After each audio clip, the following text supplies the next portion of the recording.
जय हिंद। आज हम लोग क्लास 8 का हमारे अतीत अध्याय नंबर 9 राष्ट्रीय आंदोलन का संगठन 1870 के दशक से 1947 तक इस अध्याय के बारे में जानेंगे। हम लोगों ने इससे पहले क्लास 8 का अध्याय 1 से 8 तक जाना था। आप हमारे चैनल के पेज पर जाकर देख सकते हैं। अब आइए इस अध्याय को शुरू करते हैं।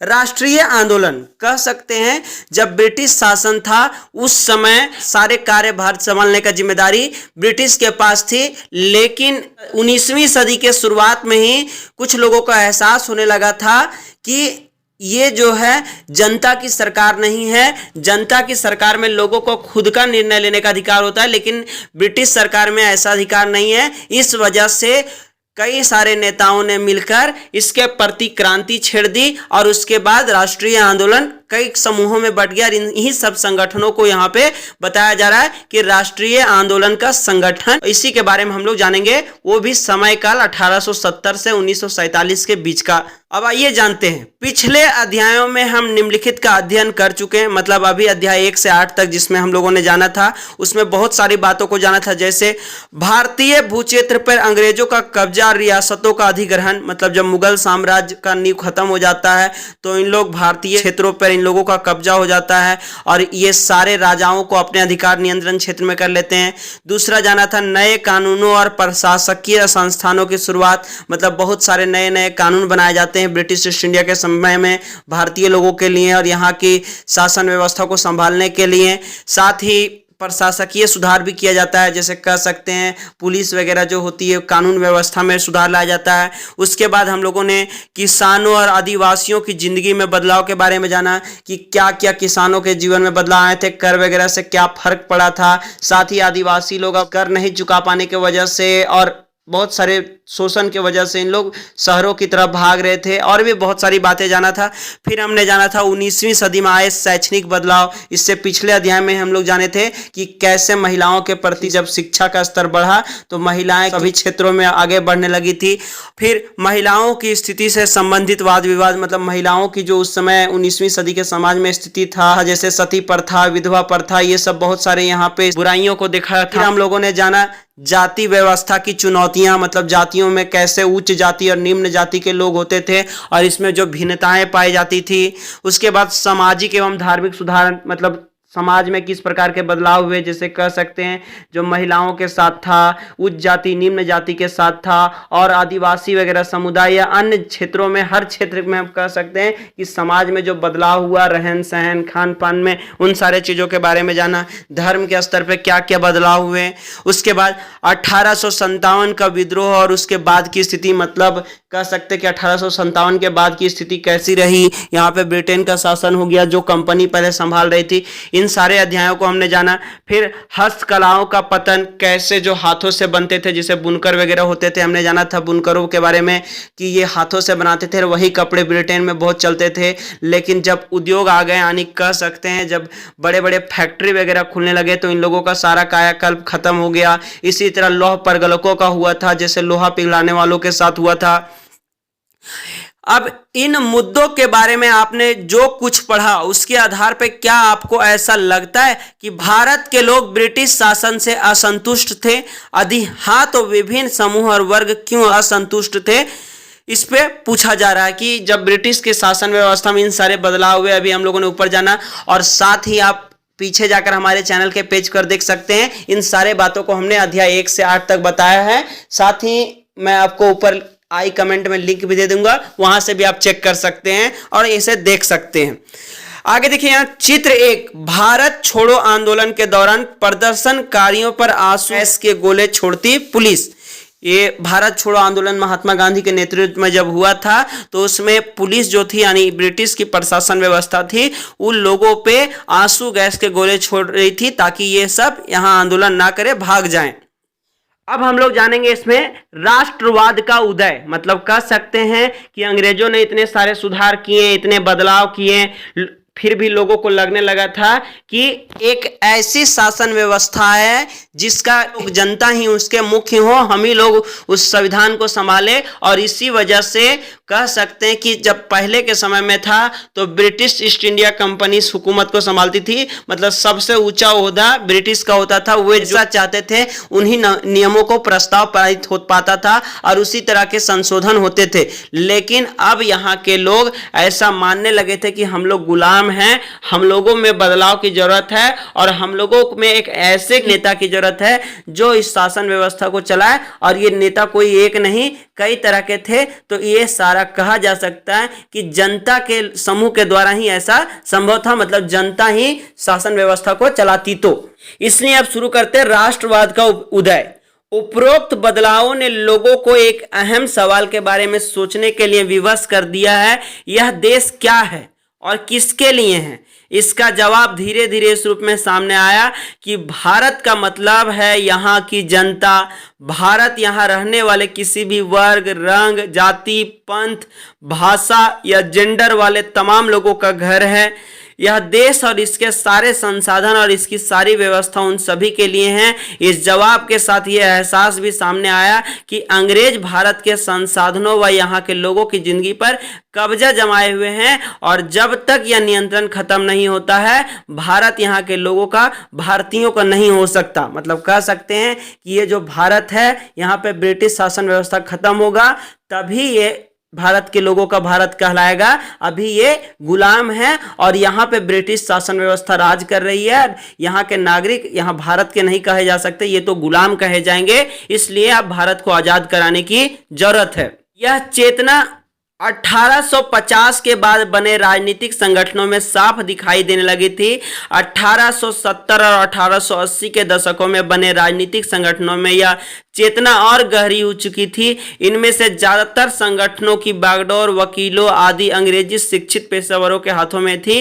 पूना सार्वजनिक सभा, इंडियन एसोसिएशन, मद्रास महाजन सभा, बॉम्बे रेजिडेंसी एसोसिएशन और भारतीय राष्ट्रीय कांग्रेस आदि इस तरह के प्रमुख संगठन थे। मतलब कह सकते थे कि ये बहुत सारे संगठन थे जो देश को आजाद कराने के लिए तत्पर थे और इन्हीं में से होते थे उसमें वे किसी ना किसी राजनीतिक संगठन में वकील या अंग्रेजी शिक्षित पेशेवरों के हाथ में थी।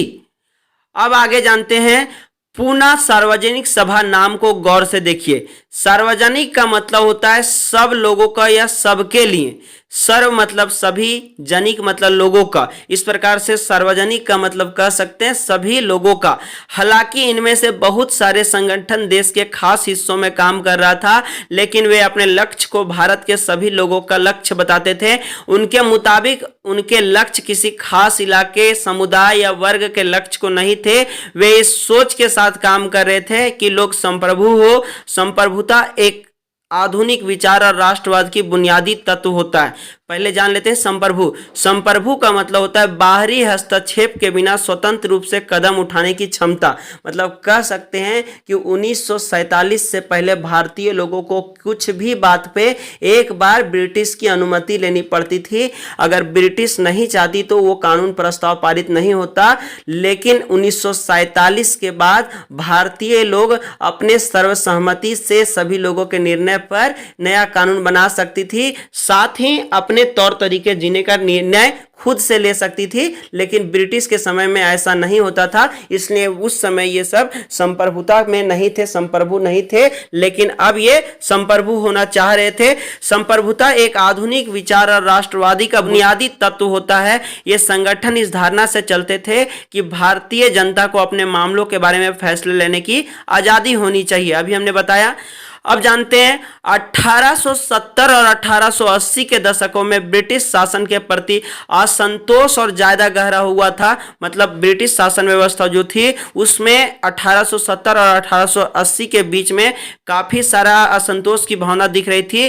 क्योंकि आइए जानते हैं 1878 में आर्म्स एक्ट पारित किया गया था, जिसके जरिए भारतीयों द्वारा अपने पास हथियार रखने का अधिकार छीन लिया गया था। मतलब जो 1878 की बात है, जब उस समय हथियारों को रखने पर अंग्रेजों ने प्रतिबंध लगा दिया था। उस पर अगर कोई हथियार रखता है तो उसे दोषी करार देकर जेल में डाल दिया जाता था, खास करके केवल भारतीय लोगों को। इसलिए उन भारतीय लोगों में असंतोष की भावना और फैल गई थी। उसी साल वर्नाक्यूलर प्रेस एक्ट भी पारित किया गया था, जिससे सरकार की आलोचना करने वालों को चुप कराया जा सके। इस कानून में प्रावधान था कि अगर किसी अखबार में कोई आपत्तिजनक चीज छपती है तो सरकार उनकी प्रिंटिंग प्रेस मतलब जहां अखबार वगैरह छपते हैं, पत्रिकाएं, समाचार, ये जितने भी संचार के साधन होते हैं, इन्हीं जगहों से प्रचार प्रसार होता है। और इन जगहों को ब्रिटिश सरकार के खिलाफ अगर ऐसा कुछ चीज छपता है तो उनको बंद कर दिया जाएगा, साथ ही सरकार उसकी संपत्ति भी जब्त कर लेगी। 1883 में सरकार ने इल्बर्ट बिल लागू करने का प्रयास किया। इसको लेकर काफी हंगामा हुआ। इस विधेयक में प्रावधान किया गया था, मतलब इल्बर्ट बिल में ऐसा माना गया था कि भारतीय न्यायाधीश में ब्रिटिश या यूरोपीय व्यक्तियों पर मुकदमे चल सकते हैं। मतलब भारत के जो न्यायाधीश थे, यानी न्यायालय थे जहां पे सुप्रीम कोर्ट, हाई कोर्ट वे सब कह सकते हैं, उसमें ब्रिटिश या यूरोपीय व्यक्तियों पर भी मुकदमा चलाया जा सकता है, ताकि भारत में काम करने वाले अंग्रेज और भारतीय न्यायाधीशों के बीच समानता स्थापित की जा सके। जब अंग्रेजों ने विरोध की वजह से सरकार ने यह विधेयक वापस ले लिया तो भारतीयों ने इस बात का काफी विरोध किया। इस घटना से भारत के अंग्रेजों के असली रवैये का पता चलता था। मतलब इस घटना में, क्योंकि इन लोग ऐसा नहीं चाहता था कि हम लोगों का इस न्यायाधीश में या यहाँ के न्यायालयों में हम लोगों का फैसला हो, ऐसा अंग्रेज लोग नहीं चाहता था, इसका विरोध करने लगा। तब ये विधेयक वापस ले लिया गया और तब यहाँ के भारतीय लोगों को एहसास हुआ कि सच में हम लोग गुलाम हैं। इसी वजह से बता रहा है कि 1883 में इन लोग असंतोष की भावना भारतीय लोगों में काफी बढ़ गया था। पढ़े लिखे भारतीयों के एक अखिल भारतीय संगठन की जरूरत 1880 से ही महसूस की जा रही थी, परंतु इल्बर्ट विधेयक ने इस चाह को और गहरा कर दिया। मतलब कह सकते हैं जब इल्बर्ट बिल विधेयक आया तो अब भारतीय लोगों को और विश्वास हो गया कि ये अंग्रेज लोग यहाँ पे हम लोगों को असमानता मानते हैं, मतलब हम लोगों को और उन लोगों का अधिकार में काफी भिन्नता है। अब ये सारे पढ़े लिखे जो भारतीय थे एक जगह मिलने लगे थे और एक संगठन बनाना चाह रहे थे। 1885 में देश भर के 72 प्रतिनिधियों ने बंबई में सभा करके भारतीय राष्ट्रीय कांग्रेस की स्थापना का फैसला लिया। संगठन के प्रारंभिक नेता दादा भाई नौरोजी, फिरोज शाह मेहता, बदरुद्दीन तैयब जी, WC बैनर्जी, सुरेंद्र नाथ बैनर्जी, रोमेश चंद्र दत्त, S सुब्रमण्यम अय्यर एवं अन्य प्राय बंबई और कलकत्ता के ही थे। नौरोजी व्यवसायी और प्रचारक थे। वे लंदन में रहते थे और कुछ समय के लिए ब्रिटिश संसद के सदस्य भी रहे। उन्होंने युवा राष्ट्रवादियों का मार्गदर्शन किया। सेवानिवृत्त ब्रिटिश अफसर A.O. ह्यूम ने भी विभिन्न क्षेत्रों के भारतीयों को निकट लाने में अहम भूमिका अदा की। मतलब यहाँ पे बता रहा है कि कैसे राष्ट्रीय कांग्रेस का स्थापना किया गया और उसमें कौन कौन से लोग थे। अब देखिए बता रहा है प्रचारक, एक शब्द यहाँ आया था ऊपर नौरोजी के बारे में। प्रचारक एक ऐसा व्यक्ति जो सूचनाओं के प्रसार, रिपोर्ट्स, बैठकों में भाषण आदि के जरिए किसी खास विचार को प्रचार प्रसार करता है। मतलब अगर कहीं बैठक हो और वहाँ एक हेड का काम, जैसे स्टेज पर जाके कोई बोलता है तो उसी तरह लोगों को कोई सूचना दे, कोई जानकारी दे, तो उन्हें प्रचारक कहा जाता था और नौरोजी एक प्रकार के प्रचारक ही थे। अब चित्र 2 में आप देख सकते हैं दादा भाई नौरोजी। नौरोजी की पुस्तक poverty and un British rule in India में ब्रिटिश शासन के आर्थिक परिणामों की बहुत तीखी आलोचना की गई है। अब स्रोत 1, पहली जानकारी हम लोग देखते हैं, कांग्रेस किसके पक्ष में बोलने का प्रयास कर रही थी। यहाँ कांग्रेस एक संगठन है, हमने अभी ऊपर ही जाना कि राष्ट्रीय कांग्रेस की स्थापना हो चुकी है। अब इसी के बारे में यहाँ एक जानकारी दे रहा है कि जनवरी 1886 में दी इंडियन मिरर नामक अखबार ने लिखा कि बंबई में आयोजित प्रथम राष्ट्रीय कांग्रेस हमारे देश की भावी संसद का केंद्रक है और यह हमारे देशवासियों के लिए अकल्पनीय रूप से लाभकारी परिणामों को जन्म देगी। बदरुद्दीन तैयब जी ने 1887 में अध्यक्ष की हैसियत से कांग्रेस को संबोधित करते हुए कहा था, यह कांग्रेस भारत के किसी एक वर्ग या समुदाय के प्रतिनिधियों से मिलकर नहीं बनी है, बल्कि यह भारत के सभी समुदायों की संस्था है। मतलब कह सकते हैं भारतीय कांग्रेस पार्टी का जब गठन हुआ था तो इसमें हर धर्म के, जाति के, मजहब के लोग थे जो अलग अलग संस्कृतियों से संबंध रखते थे। अब जानते हैं उभरता हुआ राष्ट्र। अक्सर कहा जाता है कि अपने पहले 20 सालों में कांग्रेस अपने उद्देश्य और तरीकों के लिहाजों से मध्यमार्गी पार्टी थी। इस दौरान कांग्रेस ने सरकार और शासन में भारतीयों को और ज़्यादा जगह दिए जाने के लिए आवाज़ उठाई। मतलब कह सकते हैं जो शासन व्यवस्था था ब्रिटिश का, उसमें भारतीय लोगों की संख्या बढ़ाई जाए ताकि ये भी अधिकार ले सके और अपने देश की शासन व्यवस्था को सही तरीके से चला सके। कांग्रेस का आग्रह था कि विधान परिषदों में भारतीयों को ज़्यादा जगह दी जाए, परिषदों को ज़्यादा अधिकार दिया जाए और जिन प्रांतों में परिषदें नहीं है वहां उनका गठन किया जाए। प्रांत मतलब आज के समय में जैसे जिला होता है, क्षेत्र होता है, उसी तरह बताया जा रहा है कि उन प्रांतों में हर जगह पे लोगों को, जैसे आज के समय में संसद और विधायक लोग होते हैं, उसी तरह यहाँ पे राष्ट्रीय कांग्रेस उस समय चाह रही थी कि ब्रिटिश शासन में सभी जगह पे गठन किया जाए, परिषदों का, विधान परिषद का, विधानसभा का। कांग्रेस चाहती थी कि सरकार में भारतीयों को भी ऊंचे पद दिए जाए। इस काम के लिए उसने मांग की कि सिविल सेवा के लिए लंदन के साथ साथ भारत में भी परीक्षा आयोजित किया जाए। मतलब सिविल सर्विसेज जैसे आज का आईएएस आईपीएस होते हैं, जो जिला के अधिकारी होते हैं, लोगों का कह सकते हैं कि जो तैयारी होता है ये सिविल सर्विस परीक्षा देने के बाद ही ये पास होते हैं और अफसर बन पाते हैं। और ये सारा उस समय परीक्षाएं होती थी वे केवल लंदन में होती थी, लेकिन राष्ट्रीय कांग्रेस कि अब ये भारत में भी हो और भारत के लोग भी इस एग्जाम में बैठे। गतिविधि, अब यहाँ एक सवाल पूछ रहा है कि शुरुआत से ही कांग्रेस सभी भारतीय लोगों का हक में और उनकी ओर से बोलने का संकल्प व्यक्त कर रही थी। कांग्रेस ने ऐसा क्यों किया?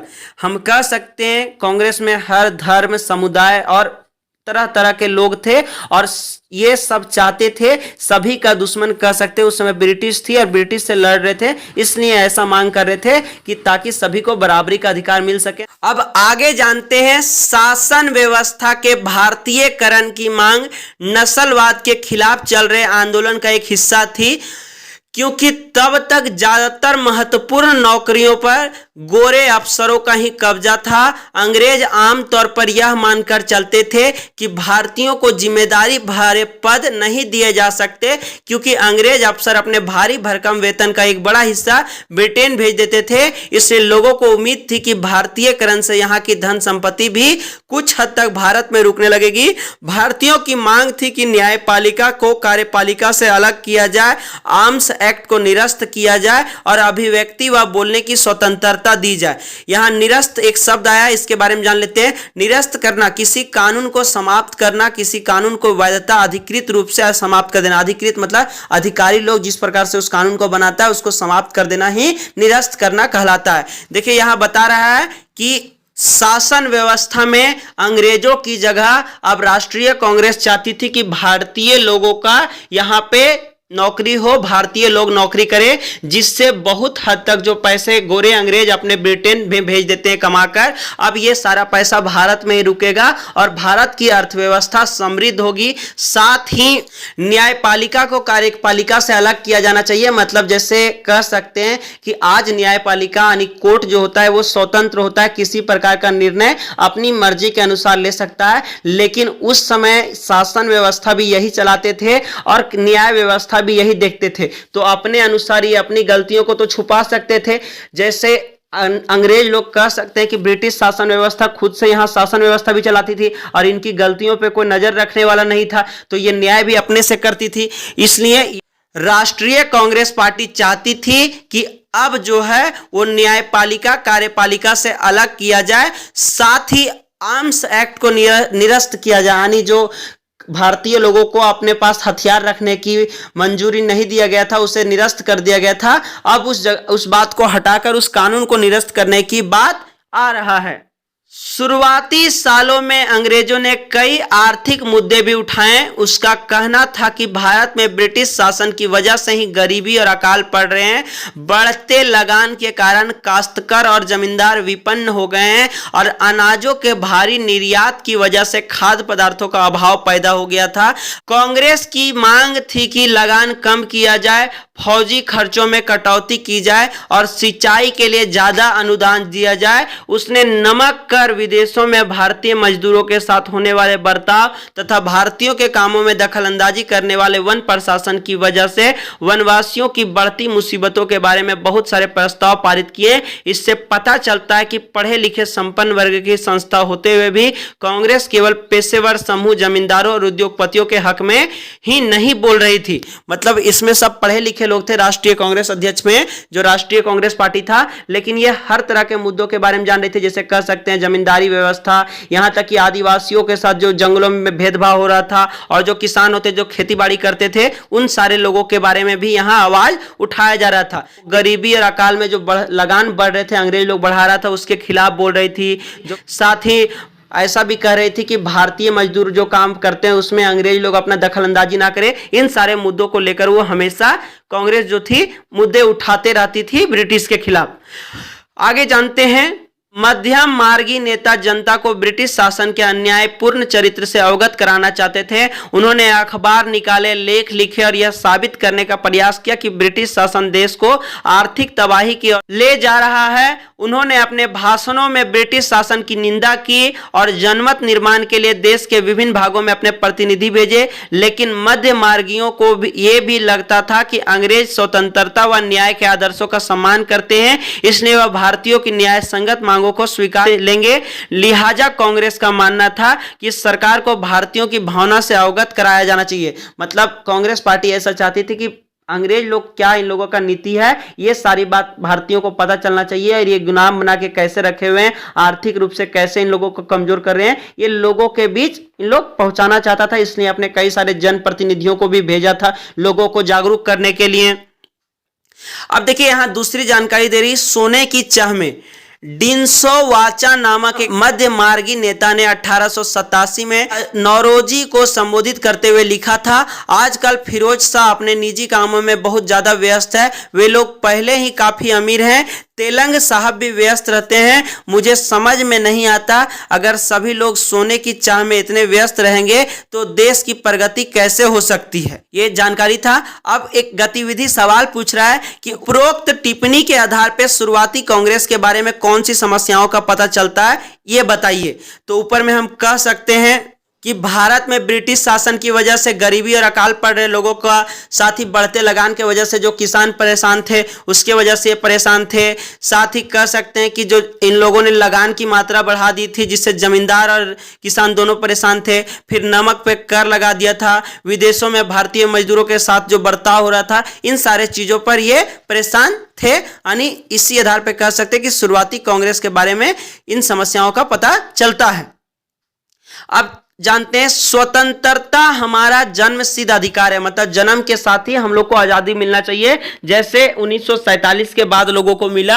इसलिए यहां पे उसी का बात बताया जा रहा है कि 1890 के दशक तक बहुत सारे लोग कांग्रेस के राजनीतिक तौर तरीकों पे सवाल खड़ा करने लगे थे। बंगाल, पंजाब और महाराष्ट्र में बिपिन चंद्र पाल, बाल गंगाधर तिलक और लाला लाजपत राय जैसे नेता ज्यादा आमूल परिवर्तनवादी उद्देश्य और पद्धतियों के अनुरूप काम करने लगे थे। उन्होंने निवेदन की राजनीति के लिए नरम पंथियों की आलोचना की और आत्मनिर्भरता तथा रचनात्मक कामों के महत्व पर जोर दिया। उनका कहना था कि लोगों को सरकार के नेक इरादों पर नहीं बल्कि अपनी ताकत पर भरोसा करना चाहिए, लोगों को स्वराज के लिए लड़ना चाहिए। तिलक ने नारा दिया, स्वतंत्रता मेरा जन्मसिद्ध अधिकार है और मैं इसे लेकर रहूंगा। मतलब कह सकते हैं कि ये जो कुछ लोग थे, जैसे तिलक जैसे लोग, ये कहते थे कि सरकार के ऊपर निर्भर नहीं रहना चाहिए बल्कि अपनी स्वतंत्रता यानी अपना हक लड़कर लेना चाहिए, और इसीलिए इन्होंने अपना एक नारा भी दिया था।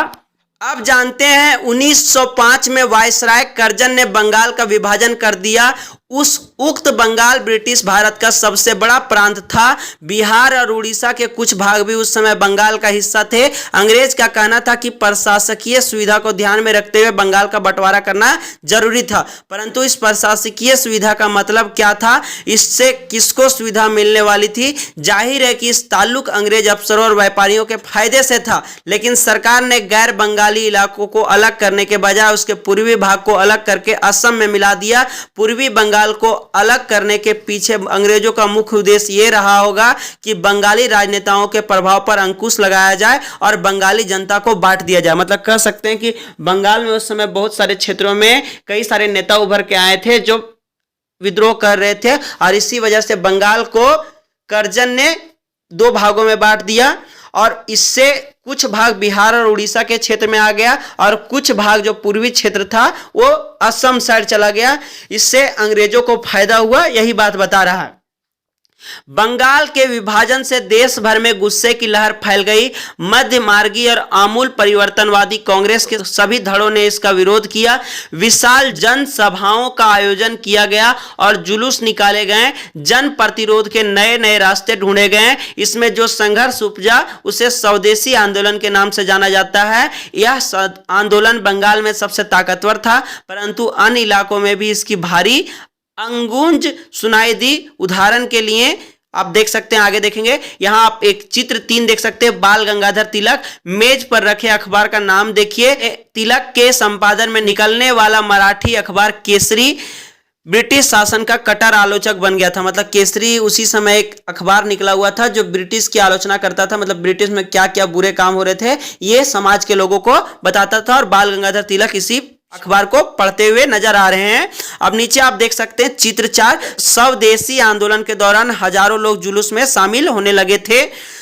फिर से इधर आ जाते हैं कि यह आंदोलन बंगाल में सबसे ताकतवर था, परंतु अन्य इलाकों में भी इसकी भारी अनगुंज सुनाई दी। उदाहरण के लिए आंध्र के डेल्टा इलाकों में इसे वंदे मातरम आंदोलन के नाम से जाना जाता था। मतलब आंध्र प्रदेश की तरफ इसे वंदे मातरम आंदोलन जाना जा रहा था, और इधर स्वदेशी आंदोलन यानी देश का आंदोलन के नाम से जाना जा रहा था।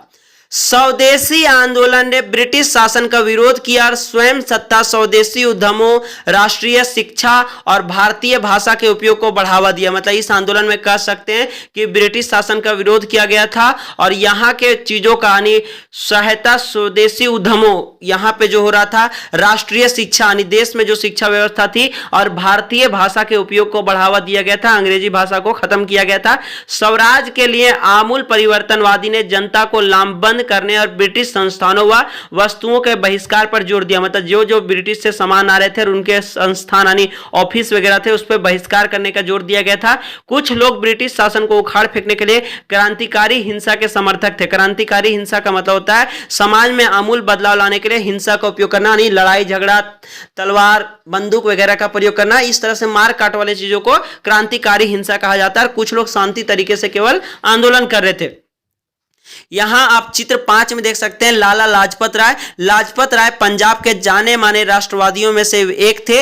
वह आचिका और निवेदन की राजनीति का विरोध करने वाले आमूल परिवर्तनवादियों के एक प्रमुख नेता थे। वह आर्य समाज के भी सक्रिय सदस्य थे। अब इधर जानते हैं 20वीं शताब्दी के प्रारंभिक दशकों में कई दूसरी महत्वपूर्ण घटनाएं भी घटी। 1906 में मुसलमान जमींदारों और नवाबों के एक समूह ने ढाका में ऑल इंडिया मुस्लिम लीग का गठन किया। लीग ने बंगाल विभाजन का समर्थन किया। लीग की मांग थी कि मुसलमानों के लिए अलग निर्वाचित की व्यवस्था की जाए। 1909 में सरकार ने यह मांग मान ली। अब परिषद बोला जाता है प्रशासकीय सलाहकारी या प्रतिनिधिक दायित्वों को निभाने वाली मनोनीत या निर्वाचित संस्था। मतलब जिसमें आज के समय में जैसे कई सारे सांसद और विधायक लोग होते हैं, तो इन सारे का समूह जो होता है, संस्था जहां ये बैठते हैं, किसी चीज पर निर्णय लिया जाता है, उसे परिषद कहा जाता है। वहीं पे यहां बता रहा है कि परिषदों में कुछ सीटें मुसलमान उम्मीदवारों के लिए आरक्षित कर दी गई, जिन्हें मुस्लिम मतदाताओं द्वारा ही चुनकर भेजा जाना था। इससे राजनेताओं में अपने धार्मिक समुदाय के लोगों को अपना राजनीतिक समर्थन बनाने का लालच पैदा हो गया। 1907 में कांग्रेस टूट गई। मध्य मार्गी धड़ा बहिष्कार की राजनीति के विरुद्ध था। इन लोगों का मानना था कि इसके लिए बल प्रयोग की आवश्यकता होती है, जो कि सही नहीं है। संगठन टूटने के बाद कांग्रेस पर मध्य मार्गी का दबदबा बन गया, जबकि तिलक के अनुयायी बाहर से काम करने लगे। दिसंबर 1915 में दोनों खोमों में एक बार फिर एकता स्थापित हुई। अगले साल कांग्रेस और मुस्लिम लीग के बीच ऐतिहासिक लखनऊ समझौते पे दस्तखत हुए और दोनों संगठनों ने देश के प्रतिनिधिक सरकार के गठन के लिए मिलकर काम करने का फैसला किया। मतलब कह सकते हैं कि 1907 में कांग्रेस टूट गया, फिर कुछ कारणों के बाद फिर 1915 में लोगों को लगा कि एक साथ होने के बाद ही संगठन मजबूत होगा, तभी यहाँ पे बचा जा सकता है और इसलिए फिर ये आपस में मिल जाते हैं और दोनों मिलकर काम करने का निर्णय लेते हैं।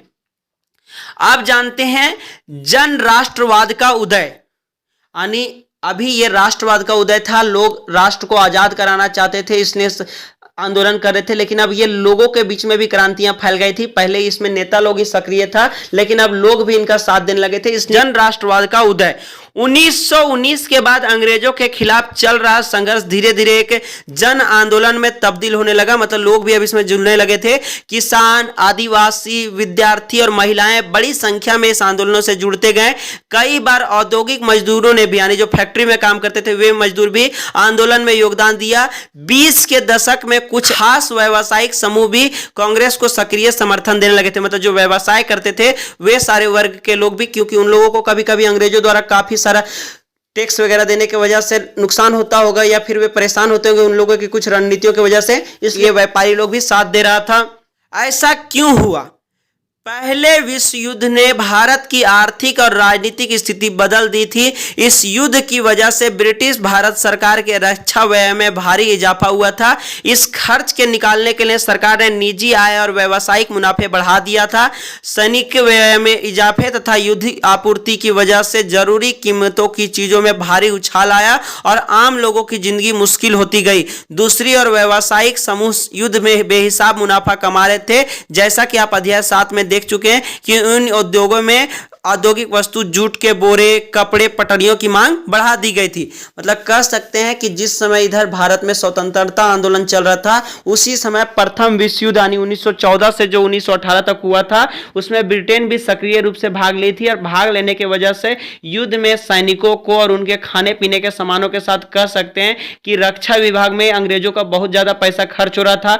अब ये पूर्ति करने के लिए भारतीय लोगों पे कर वगैरह थोप दिए थे, हर चीज की मात्रा बढ़ा दिए थे, जिससे महंगाई बढ़ गया और महंगाई बढ़ने से लोगों के बीच जन विद्रोह का आंदोलन फैल गया था। साथ ही इसमें कुछ वर्ग के लोगों ने अच्छा खासा मुनाफा भी कमाया था, जैसे कह सकते हैं जो जूट के बोरे वगैरह बेचते थे, कपड़े, पटरियां, ये सारे लोग काफी फायदा कमा रहे थे। अब यहां बता रहा है गतिविधि पता लगाएं कि पहला विश्व युद्ध किन देशों ने लड़ा था। तो बताते चलूं कि ये दो राष्ट्र मुख्य रूप से दो ग्रुप के लोग थे, मित्र राष्ट्र और धुरी राष्ट्र। इस तरफ जर्मनी था, दूसरी तरफ अमेरिका था। इस तरह से दोनों आपस में, और इन लोगों के संगठन में कई सारे देश अन्य भी थे जो लड़ाई कर रहे थे। वाले अन्य देशों से भारत आने वाले आयात में कमी ला दी थी। इस तरह युद्ध के दौरान भारतीय उद्योगों का विस्तार हुआ और भारतीय व्यावसायिक समूह विकास के लिए अधिक अवसरों की मांग करने लगे। युद्ध ने अंग्रेजों को अपनी सेना बढ़ाने के लिए विवश किया। एक विदेशी युद्ध के खातिर गांवों में सिपाहियों की भर्ती के लिए दबाव डाला जाने लगा। बहुत सारे सिपाहियों को दूसरे देशों में युद्ध के मोर्चे पर भेज दिया गया। इनमें से बहुत सारे सिपाही युद्ध के बाद यह समझदारी लेकर लौटे कि साम्राज्यवादी शक्तियां एशिया और अफ्रीका के लोगों में किस तरह शोषण कर रही है। फलस्वरूप ये लोग भी भारत में औपनिवेशिक शासन का विरोध करने लगे। मतलब कह सकते हैं युद्ध करने गई थी, उन लोगों को पता चल गया था कि एशिया और अफ्रीका के लोगों के ऊपर इन लोग जो उपनिवेशवाद शासन व्यवस्था ब्रिटिश है ये कैसे प्रभाव डाल रही है, किस प्रकार से शोषण कर रही है, जबरदस्ती यहां से सेना को भेज रही है और हम लोगों का जान जा रहा है। इसलिए अब इन लोग भी कह सकते हैं कि यहाँ के स्थानीय लोगों का साथ देना शुरू कर दिया था और जन आंदोलनों में शामिल होने लगे थे। इसके अलावा 1917 में रूस में क्रांति हुई। इस घटना के चलते किसानों और मजदूरों के संघर्षों का समाचार तथा समाजवादी विचार बड़े पैमाने पर फैलने लगे थे, जिससे भारतीय राष्ट्रवादियों को नई प्रेरणा मिलने लगी। आप जानते हैं महात्मा गांधी का आगमन। इन्हीं हालात में महात्मा गांधी एक जन नेता के रूप में सामने आए, मतलब लोगों का नेता के रूप में सामने आए। गांधी जी 46 वर्ष की उम्र में 1915 में दक्षिण अफ्रीका से भारत लौटे थे। वहां पर नस्ल भेदी पाबंदियों के खिलाफ अहिंसक आंदोलन चला रहे थे और अंतरराष्ट्रीय स्तर पर उनकी अच्छी मान्यता थी, मतलब कई सारे अन्य देशों में भी लोग जानते थे। दक्षिण अफ्रीकी आंदोलनों की वजह से उन्हें हिंदू, मुस्लिम, पारसी और ईसाई, गुजराती, तमिल और उत्तर भारतीय उच्च वर्गीय व्यापारी, वकील और मजदूर सब तरह के भारतीयों से मिलने जुलने का मौका मिल चुका था। यहाँ चित्र 6 दे रहा है। नटाल कांग्रेस के संस्थापक, डरबन, दक्षिण अफ्रीका, 1895। ये यहाँ पे नटाल कांग्रेस के बारे में बता रहा है, जो कांग्रेस के संस्थापक थे ये दक्षिण अफ्रीका के हैं। 1895 का ये चित्र है। 1895 में अन्य भारतीयों के साथ महात्मा गांधी ने नस्ली भेदभाव का विरोध करने के लिए नटाल कांग्रेस का गठन किया था। क्या आप चित्र में गांधी जी को पहचान सकते हैं? वह पिछली कतार के ठीक बीच में कोट और टाई पहने दिखाई दे रहे हैं। अब जानते हैं हम लोग, महात्मा गांधी ने पहले साल पूरे भारत दौरा किया।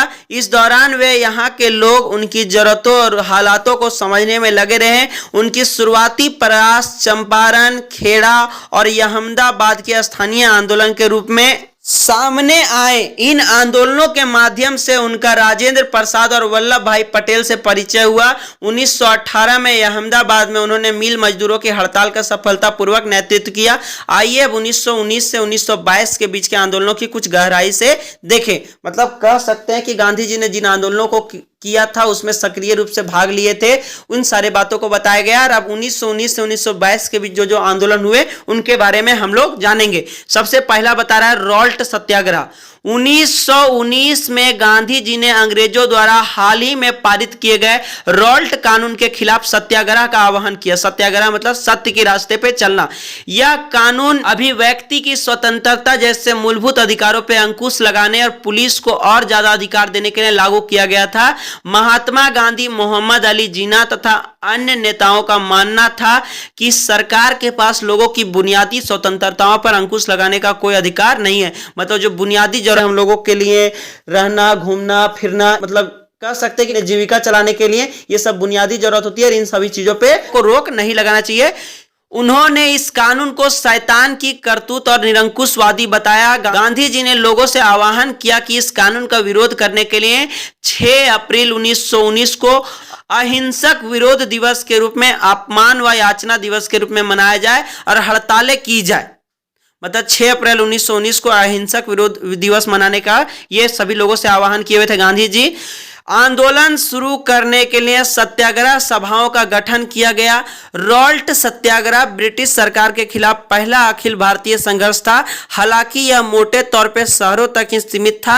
अप्रैल 1919 में पूरे देश में जगह जगह जुलूस निकाले गए और हड़तालों का आयोजन किया गया। सरकार ने इन आंदोलनों को कुचलने के लिए दमनकारी रास्ता अपनाया। बैसाखी यानी 13 अप्रैल का समय था, पंजाब में बैसाखी एक त्यौहार मनाया जाता है, के दिन अमृतसर में जनरल डायर द्वारा जलियांवाला बाग में किया गया हत्याकांड इसी दमन का हिस्सा था। इस जनसंहार पर रविंद्रनाथ टैगोर ने अपनी पीड़ा और गुस्सा जताते हुए नाइटहुड की उपाधि वापस लौटा दी थी। इनमें बहुत सारे लोग मेला देखने के लिए अमृतसर में जुटे हुए थे और उनके सामने सभी को गेट बंद करके धड़ाधड़ गोलियां बरसाना शुरू कर दिया था, जिसमें असंख्य लोग मारे गए थे। यहां आप चित्र 7 में देख सकते हैं वह परिसर जहां जनरल डायर ने लोगों की सभा पर गोलियां चलाई थी। बाद के इस चित्र में लोग दीवार पर बने गोलियों के निशान की तरफ इशारा कर रहे हैं। मतलब बाद में जो लोग यहां दिख रहे हैं ये उस समय गोलियों से जो निशान बनाया हुआ है वो दिख रहा है। यहाँ पे नाइटहुड के बारे में जो भी जाना था, रविंद्रनाथ टैगोर ने अपनी उपाधि वापस लौटा दी थी। इसके बारे में जानते हैं। ब्रिटिश राजा या रानी की तरफ से किसी व्यक्ति को अप्रतिम व्यक्तिगत सफलताओं या जन सेवा के लिए दी जाने वाली उपाधि, मतलब कह सकते हैं जो लोगों के बीच फेमस हो जाते थे उनको ब्रिटिश राजा या रानी उपाधियां देते थे। और रविंद्रनाथ टैगोर को भी इसी तरह का एक उपाधि मिला था, नाइटहुड। लेकिन बाद में इन्होंने, जब रॉल्ट का आंदोलन हुआ था तो इन्होंने ये उपाधि अंग्रेजों को वापस लौटा दी थी। अब यहाँ एक सवाल पूछ रहा है, गतिविधि जालियांवाला बाग हत्याकांड के बारे में जानकारियां इकट्ठा करें। जालियांवाला बाग क्या है, यहां किस तरह के अत्याचार हुए, ये अत्याचार कैसे हुए? तो कह सकते हैं कि जालियांवाला बाग हत्याकांड, बहुत सारे लोग यहां मेला देखने आए हुए। अमृतसर में बैसाखी का मेला लगा हुआ था और वहीं पे जनरल डायर ने इन लोगों के ऊपर लगातार गोलियां बरसाना शुरू कर दिया, जिससे लाखों लोग मारे गए, खून की नदियां बहने लगी। जो कुछ लोग बचे हुए थे वे भी एक कुएं में, वहीं पे सारे लोग डूब गए और वहां भी उन लोगों का जान चला गया था। अब जानेंगे रॉल्ट सत्याग्रह के दौरान लोगों ने ब्रिटिश शासन के खिलाफ हिंदुओं और मुसलमानों के बीच गहरी एकता बनाए रखने के लिए प्रयास किया। महात्मा गांधी भी यही चाहते थे कि उनकी राय में भारत यहां रहने वाले सभी लोगों यानी सभी हिंदुओं, मुसलमानों और अन्य धर्म के लोगों को देश है। उनकी गहरी आकांक्षा थी कि हिंदू और मुस्लिम किसी भी न्यायपूर्ण उद्देश्य के लिए एक दूसरे का समर्थन करें, मतलब दोनों मिलकर किसी भी अगर जो सही बात है, उचित बात है तो उस पर समर्थन दे, अपना सपोर्ट दे। अब जानेंगे हम लोग खिलाफत आंदोलन और असहयोग आंदोलन। खिलाफत का मुद्दा इसी तरह का एक ज्वलंत मुद्दा था। 1920 में अंग्रेजों ने तुर्की के सुल्तान, जिसको खलीफा बोला जाता है, पर बहुत सख्त संधि थोप दी थी। जालियांवाला बाग हत्याकांड की तरह इस घटना पर भी भारत के लोगों में भारी गुस्सा था। भारतीय मुसलमान यह भी चाहते थे कि पुराने ऑटोमन साम्राज्य में स्थित पवित्र मुस्लिम स्थानों पर खलीफा का नियंत्रण बना रहना चाहिए। खिलाफत आंदोलन के नेता मोहम्मद अली और शौकत अली अब एक सर्वव्यापी असहयोग आंदोलन शुरू करना चाहते थे। गांधी जी ने उनके आह्वान का समर्थन किया और कांग्रेस से आग्रह किया कि वह पंजाब में हुए अत्याचारों, जालियांवाला हत्याकांड और खिलाफत के मामले में हुए अत्याचारों के विरुद्ध मिलकर अभियान चलाएं और स्वराज की मांग करें। मतलब गांधी जी ने दोनों पक्ष को, हिंदू पक्ष के लिए कह सकते हैं जो जालियांवाला बाग में हत्याकांड हुआ था और मुस्लिम में जो ऑटोमन साम्राज्य में इन लोगों का खलीफा का पद अंग्रेजों ने ले लिया था, इन दोनों की वजह से इन लोगों को मिलकर अभियान चलाने बोला और स्वराज की मांग यानी अपनी शासन व्यवस्था मांग करने के लिए अंग्रेजों से कहा।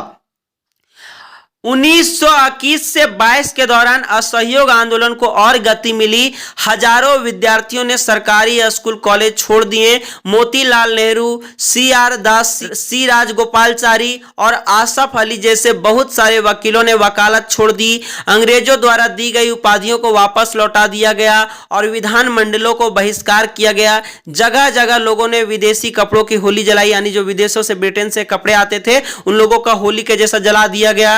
1920 से 1922 के बीच विदेशी कपड़ों के आयात पे भारी गिरावट आ गई, मतलब लोग को खरीदता नहीं था विदेशी कपड़ों को। परंतु यह तो आने वाले तूफान की सिर्फ एक झलक थी। देश के ज्यादातर हिस्से एक भारी विद्रोह के मुहाने पर खड़े थे। अब जानेंगे स्रोत 3, देखिए एक जानकारी दे रहा है, पीड़ा का चिरंतन सिद्धांत। अहिंसा से गांधी जी का क्या आशय था? अहिंसा किसी संघर्ष का आधार कैसे बन सकती थी? इस बारे में गांधी जी का यह कहना था कि प्रतिफल की मामूली सी भी इच्छा किए बिना लगातार अच्छे काम करते जाने से अहिंसा का जन्म होता है। यही अहिंसा का सबसे अमूल्य सबक है। दक्षिण अफ्रीका में मैंने अन्याय और अत्याचार को रोकने के उद्देश्य से पीड़ा के अनंत सिद्धांतों को सीख लिया है। इसका सकारात्मक आशय अहिंसा से है। इसके लिए आपको किसी भी व्यक्ति के हाथों खुशी खुशी पीड़ा सहने के लिए तैयार रहना चाहिए और आप किसी के प्रति दुर्भावना नहीं रखेंगे, यहां तक कि आपके साथ बुरा करने वाले के साथ भी नहीं। महात्मा गांधी 12 मार्च 1938, उन्हीं से यह लिया हुआ, उसी के बारे में बताया जा रहा है कि अपने दुश्मन के प्रति अच्छा भाव रखो और हमेशा लगातार किसी बुराइयों के खिलाफ लड़ते रहो, शांत दिमाग से, शांत तरीके से। तो इसी को अहिंसा बोला गया, यानी युद्ध नहीं करने, लेकिन विद्रोह कर सकते हैं आप, लोगों के सामने हड़ताल कर सकते हैं, उन लोगों के सामने मानसिक रूप से कर सकते हैं, परेशान कर सकते हैं। अब जानते हैं लोगों की पहलकदमी। कई जगहों पर लोगों ने ब्रिटिश शासन का अहिंसक विरोध किया, लेकिन कई स्थानों पर विभिन्न वर्गों और समूहों ने गांधी जी के आह्वान अपने हिसाब से अर्थ निकाले और इस तरह के रास्ते अपनाए जो गांधी जी के विचारों से मेल नहीं खाते थे। सभी जगह लोगों ने अपने आंदोलनों को स्थानीय मुद्दों मेल से जोड़कर आगे बढ़ाया। मतलब हर जगह जो इन लोगों के साथ शोषण हो रहा था, उसके खिलाफ इन लोगों ने अपने अपने तरीके से मुद्दा उठाया था और ये क्रांति छेड़े हुए थे। इसी में आइए ऐसे कुछ उदाहरणों पर विचार करें।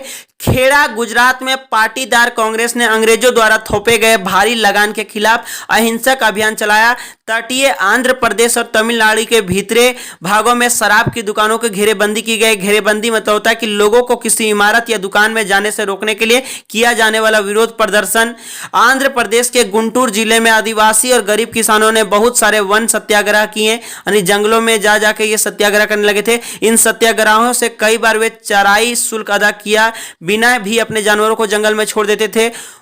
मतलब कह सकते कि जानवरों को चराने के लिए भी अंग्रेज यहाँ टैक्स लेते थे और उनका विरोध इसलिए था क्योंकि औपनिवेशिक सरकार ने वन संसाधनों पर उनके अधिकारों की बहुत सीमित कर दिया। मतलब वन पे तो उन लोगों का अधिकार जो था आदिवासियों का, या कह सकते हैं जो वहां के आसपास के लोगों का, उस पर अधिकारियों ने यानी ब्रिटिश शासन व्यवस्था ने बहुत सारे अधिकारों को छीन लिया था। उन लोगों को जंगल तक नहीं जाने दिया जाता था और जरूरत की चीजों को भी नहीं लाने देते थे। उन्हें यकीन था कि गांधी जी उन पर लगे कर कम करा देंगे और वन कानूनों को खत्म करा देंगे। बहुत सारे वन गांवों में किसानों ने स्वराज का ऐलान कर दिया कि हम लोग आजाद हैं, क्योंकि उन्हें उम्मीद थी कि गांधी राज जल्दी ही स्थापित होने वाला है। सिंध, जो आज का मौजूदा पाकिस्तान में, मुस्लिम व्यापारी और किसान खिलाफत के आह्वान पे बहुत उत्साहित थे। बंगाल में भी खिलाफत असहयोग के गठबंधन ने जबरदस्त सांप्रदायिक एकता को जन्म दिया और राष्ट्रीय आंदोलन को नई ताकत प्रदान की। पंजाब में सिखों के अकाली आंदोलन ने अंग्रेजी की सहायता से गुरुद्वारों में जमे बैठे भ्रष्ट महंतों को हटाने के लिए आंदोलन चलाया। महंत जो सिख गुरुद्वारों के धार्मिक कर्ता धर्ता होते थे, मतलब धर्म के अनुसार जो करना धरना होता था, इन सारे लोगों को हटा दिया गया था। यह आंदोलन असहयोग आंदोलन से काफी घनिष्ठ रूप से जुड़ा हुआ दिखाई देता था। असम में गांधी महाराज की जय के नारे लगाते हुए चाय बागान मजदूरों ने अपनी तनख्वाह में इजाफे की मांग शुरू कर दी। मतलब गांधी महाराज की जय, गांधी महाराज की जय कहते हुए नारा लगा रहे थे, अपनी तनख्वाह को बढ़ाने की मांग शुरू कर दिए। उन्होंने अंग्रेजी स्वामित्व वाले बागानों की नौकरी छोड़ दी। उनका कहना था कि गांधी जी भी यही चाहते हैं। उस दौर में बहुत सारे असमिया वैष्णव गीतों में कृष्ण की जगह गांधी राज का यशगान किया जाने लगा था। मतलब जो असम में थे उन लोग कृष्ण भक्ति के जगह पे गांधी जी का गुणगान कर रहा था।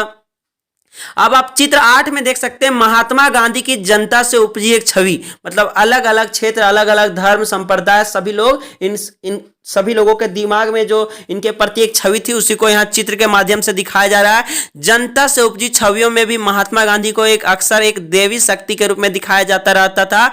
इस तस्वीर में वह कृष्ण के सारथी बने हैं, मार्गदर्शक कर रहे हैं। वह अंग्रेजों के खिलाफ युद्ध में अन्य राष्ट्रवादी नेताओं का मार्गदर्शन कर रहे हैं। मतलब कह सकते हैं जैसे महाभारत में कृष्ण अर्जुन को बताते थे, उसी तरह यहाँ गांधी जी सारथी का काम कर रहे हैं और सारे लोगों को बता रहे हैं कि भारत को कैसे स्वतंत्र कराना है अंग्रेजों के खिलाफ।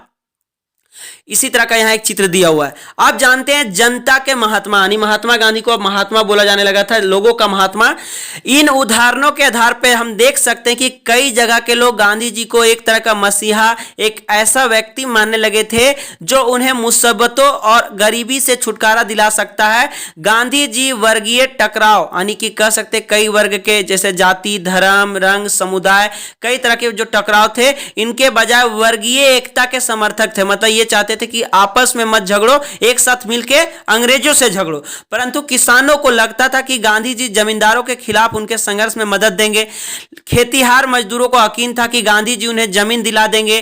कई बार आम लोगों ने खुद अपनी उपलब्धियों के लिए भी गांधी जी का श्रेय दिया। उदाहरण के लिए एक शक्तिशाली आंदोलन के बाद संयुक्त प्रांत, जो आज का वर्तमान का उत्तर प्रदेश में स्थित प्रतापगढ़ के किसानों ने पट्टेदारों को गैर कानूनी बेदखली को रुकवाने में सफलता पा ली थी। परंतु उन्हें लगता था कि यह सफलता उन्हें गांधी जी की वजह से मिली है। कई बार गांधी जी का नाम लेकर आदिवासी और किसानों ने ऐसी कार्रवाइयां भी की थी जो गांधीवादी आदर्शों के अनुरूप नहीं थी। मतलब कह सकते हैं गांधी जिस तरह से नहीं चाहते थे, उस तरह से भी लोगों ने इसका यूज किया था, प्रयोग किया था, इनके नाम ले लेकर अपना काम बनाया था। अब हम लोग जानेंगे स्रोत 4, चौथी जानकारी। वही थे जिन्होंने प्रतापगढ़ में बेदखली रुकवाई थी। इलाहाबाद जिले में किसान आंदोलन पर सीआईडी द्वारा तैयार की गई जनवरी 1921 की रिपोर्ट का एक अंश इस प्रकार था। दूर दराज के गांवों में भी गांधी जी के नाम का सिक्का जितना चलने लगा था, उसे देखकर अचंभा होता था। किसी को भी पता नहीं था कि वह कौन है या क्या है, फिर भी सबने मान लिया है कि वे जो कहते हैं वही सही है और उनका जो भी आदेश है वह पूरा होना चाहिए। वह एक महात्मा या साधु, एक पंडित, इलाहाबाद के एक ब्राह्मण, यहां तक कि एक देवता है। उनके नाम का असली ताकत का अंदाजा इस बात से लगाया जा सकता है कि प्रतापगढ़ के लोग मानते हैं कि उन्होंने ही बेदखली रुकवाई थी। आमतौर पर गांधी जी को लोग सरकार का विरोधी नहीं मानते थे, बल्कि केवल जमींदारों का विरोधी मानते थे। हम गांधी जी और सरकार के पक्ष में हैं, मतलब ऐसा इस जानकारी में लिखा हुआ था। यहां एक सवाल पूछ रहा गतिविधि, स्रोत 4 को पढ़ें। इस रिपोर्ट के मुताबिक लोग महात्मा गांधी को किस तरह देखते थे? अपनी राय में लोग ऐसा क्यों सोचते थे? गांधी जी जमींदारों के विरोधी हैं परंतु सरकार के विरोधी नहीं। आपकी राय में लोग गांधी जी के अनुयायी क्यों थे? देखिए यहाँ बहुत सारे सवाल पूछा है। सबसे पहला पूछा है कि इस रिपोर्ट में महात्मा गांधी किस तरह दिखते थे, तो कह सकते हैं कि इसमें सभी लोग समझ रहे हैं कि महात्मा गांधी लोगों का उद्धार कर देंगे। जिनको जो परेशानी है, समस्याएं हैं, वे गांधी जी के मिलने से या उनकी के नाम लेने से पूरा हो जाएगा, ये उन लोगों आंदोलन में सक्षम हो जाएगा, सफल हो जाएगा। उसके बाद फिर दूसरी बात पूछ रहा है कि आपके राय में लोग ऐसा क्यों सोचते थे कि गांधी जी जमींदारों के विरोधी हैं? मतलब कह सकते हैं क्योंकि जमींदार लोग उस समय अनाप शनाप कर ले रहा था, हालांकि ब्रिटिश शासन व्यवस्था के देने के लिए लेता था, लेकिन अपने फायदा के लिए भी इन लोग किसानों को प्रताड़ित करता था, साथ ही जमीनों पर अधिकार नहीं देता था, इसलिए ये किसानों के जगह जमींदारों के विरोध कर रहे थे, परंतु सरकार के विरोधी नहीं है। उस समय सरकार कह सकते हैं कि न्याय संगत व्यवस्था थी, इन लोग न्यायालय वगैरह था। महात्मा गांधी एक वकील थे, जिसके वजह से कह सकते हैं कि वे इन सारी बातों को जानते थे, इसलिए सरकार के खिलाफ नहीं थे। आपकी राय में लोग गांधी के अनुयायी क्यों थे? तो कह सकते हैं कि गांधी शांत तरीके से काफी लोगों को आंदोलनों को नेतृत्व करते थे और उसमें सफलता पाते थे, इसलिए सभी लोग इनको मानने लगे थे और अपना कह सकते हैं कि अनुयायी मान लिए थे। अब यहां चित्र 9 में देख सकते हैं चितरंजन दास। स्वतंत्रता आंदोलन में चितरंजन दास एक मुख्य नेता थे, वह पूर्वी बंगाल में वकील थे और सहयोग आंदोलन में वह काफी सक्रिय रहे थे।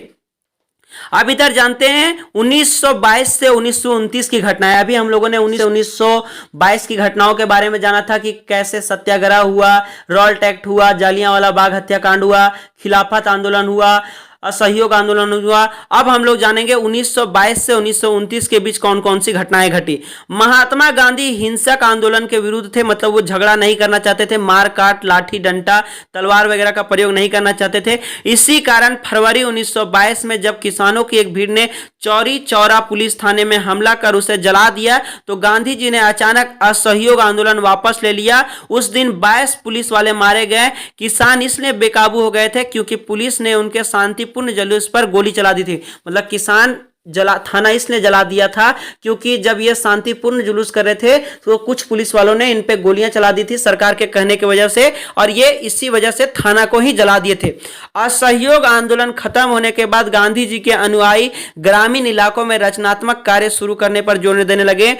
चितरंजन दास और मोतीलाल नेहरू जैसे अन्य नेताओं की दलील थी कि पार्टी को परिषद चुनाव में हिस्सा लेना चाहिए और परिषदों के माध्यम से सरकारी नीतियों को प्रभावित करना चाहिए। 20 के दशक के मध्य में गांवों में किए गए व्यापक सामाजिक कार्यों की बदौलत गांधीवादियों को अपना जनाधार फैलाने में काफी मदद मिली। 1930 में शुरू किए गए सविनय अवज्ञा आंदोलन के लिए यह जनाधार काफी उपयोगी साबित हुए। भारतीय कम्युनिस्ट पार्टी और हिंदुओं के संगठन राष्ट्रीय स्वयंसेवक संघ आरएसएस की स्थापना 20 के दशक के मध्य की दो महत्वपूर्ण घटनाएं थी। भारत के भविष्य को लेकर इन पार्टियों की सोच में गहरा फर्क रहा है। अपने अध्यापकों की सहायता से उनके विचारों के बारे में पता लगाएं। उसी दौरान क्रांतिकारी राष्ट्रवादी भगत सिंह भी सक्रिय थे। इस दशक के आखिर में कांग्रेस ने पूर्ण स्वराज का प्रस्ताव पारित किया। जवाहरलाल नेहरू की अध्यक्षता में 1929 में पारित किए गए इस प्रस्ताव के आधार पर 26 जनवरी 1930 को पूरे देश में स्वतंत्रता दिवस मनाया गया। अब चित्र 10 में आप देख सकते हैं साइमन कमीशन का विरोध करते आंदोलनकारी। 1927 में इंग्लैंड में बैठी ब्रिटिश सरकार ने लॉर्ड साइमन की अगुवाई में एक आयोग भारत भेजा। इस आयोग को भारत के राजनीतिक भविष्य का फैसला करना था, मतलब कैसे राजनीतिक व्यवस्था चलेगा।